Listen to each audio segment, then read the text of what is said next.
Ang susunod na programa ay rated PG. Ito ay nangangailangan ng patnubay at gabay ng magulang para sa mga batang manunood. Hindi nga namatay ang mga tanyag sa pagsabog ng bomba, marami naman ang nasaktan sa pagsabog nito matapos na magbago ang isip ni Morgana na tapusin ang mga tanyag.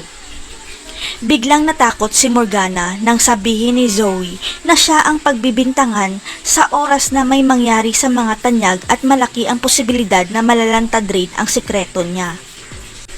Ngayong wala na si Madam Chantal, hindi na makapagdesisyon ng maayos si Morgana at sa huli, siya mismo ang magpapahamak sa sarili niya at magbubuking ng sikreto niya. Sa nangyaring trahedya, may magbabalik naman sa buhay ni Doc RJ sapagkat nadamay pala sa pagsabog ang driver ng ex-girlfriend niya noon sa Cebu na si Claire.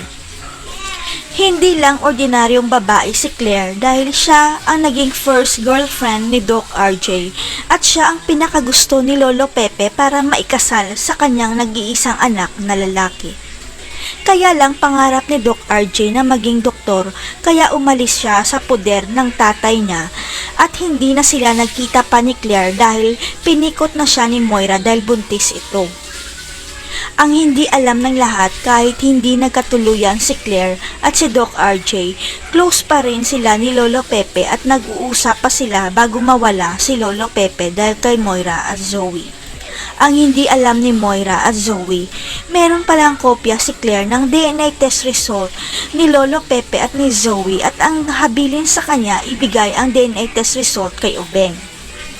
Ito ang dahilan kaya nasa Maynila si Claire para ilantad ang katotohanan kay Doc RJ at hindi nagtagal nakilala rin ni Claire ang dalawang anak ni Ubeng at isa doon ay peke.